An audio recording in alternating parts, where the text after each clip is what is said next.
Yeah. Difficult stuff. The first thing which we noticed is that that the model, that most feedback actually was coming on the structure of the model, which somehow didn't really relate to where people really couldn't relate to, just didn't see what is this actually meant to be. So we were virtually spending 10 minutes in silence because we didn't really feel what could we comment on now here. I mean, how is it, do we comment on the wording, or what does it mean, and is this a holistic thing, or is it just a couple of dimensions, and how is it meant, and are there, like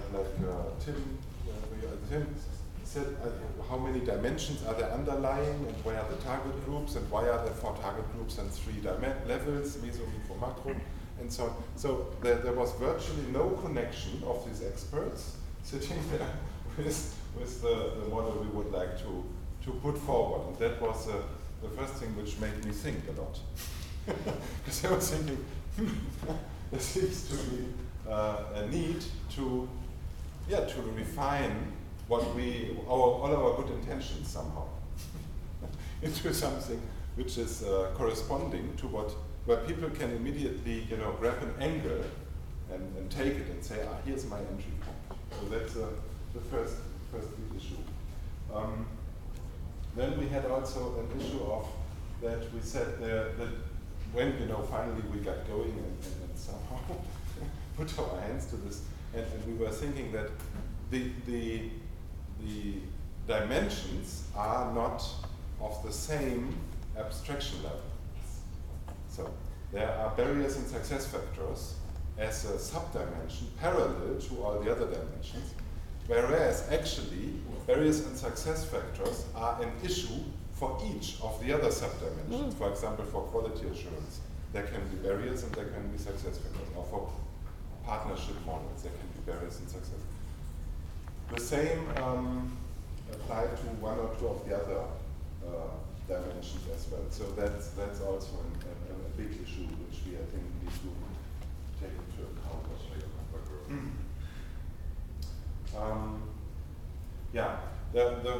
The third big issue is an issue of the question, how prescriptive can we be? So it was understood that this model will be a very prescriptive model. Well, actually, I was also arguing that in the beginning. So that means that if a target group, for example, an institutional leader, wants to strengthen open educational practices in his or her institution, he should take this model and then find in there exactly the recipe to do it, how to do it. Do that, do that, do that, do that.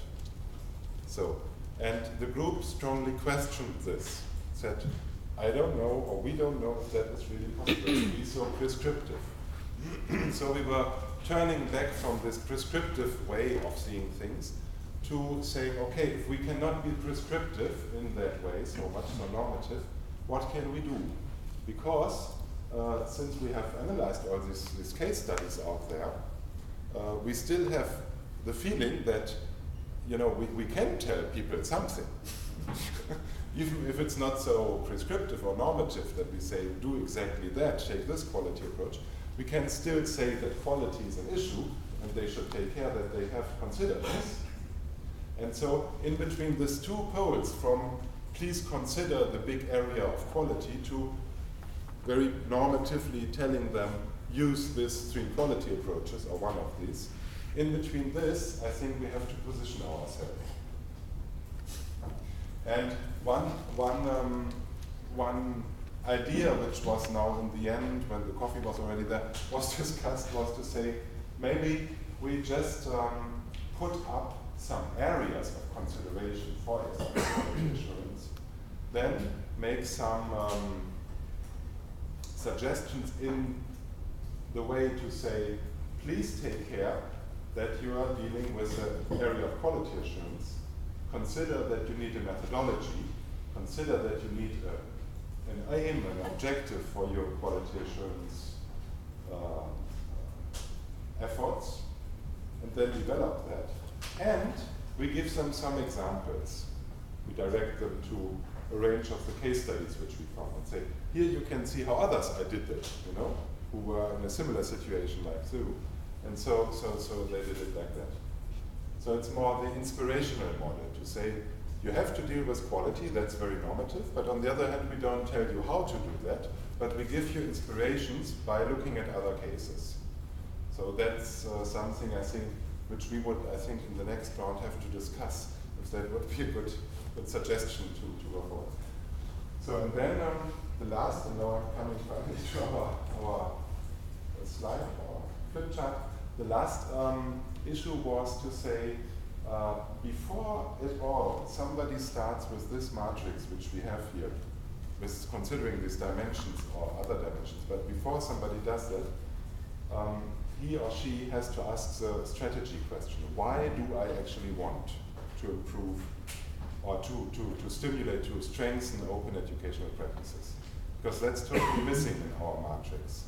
So that was the first dimension the group said has to be the why question. Why do we want to do that? And the why question is asking for the objective and the purpose.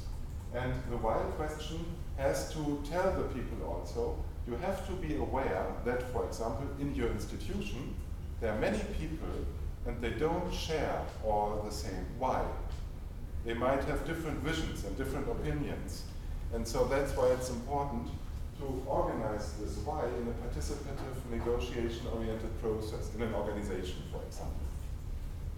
So this why question has to be addressed in the beginning in a way to say, have you made sure, dear organizational leader, that you have put in place a mechanism to question the stakeholders within your institution and to understand where they are currently and where they want to go. And the second would then be to say, this has to be done in a participative way. And the third would be to say, the whole open educational practice process should be seen in a way that it is an ongoing evolutionary process, that it's not, you know, that we cannot define already an end point to it, but that in your particular situation you will start somewhere with a why which you define, then you start somewhere, and you have to realize that the end point will be continuously changing, it will be continuously refined. And the next dimension was the next, let's say, issue which we raised in the group was to say, there are already existing, I found this term so good, digitally practices on which we are starting as an organization or as a learner or as a teacher. We are having already some kind of digital practices in place, or maybe some kind of open educational practices in place, even if they are not shared across the whole institution, but only are individual pockets or so, but there is already something, and we should make an assessment also, what do we have already, on which we can then build. And what I found interesting in the group is to say that while the group couldn't really work with this matrix, the group could work when they were asked to say, so what would be important dimensions from your point of view, which are these actually here, and why they probably would not neglect that the dimensions which we put into our matrix are important. They felt that these dimensions are actually of secondary nature to the first questions which have to be solved, which are here on the flip chart. And we agreed to work in the next session exactly like that we continue to find questions which have to be asked. And maybe we come in the area of this matrix also, but maybe there are some things separate from that. That's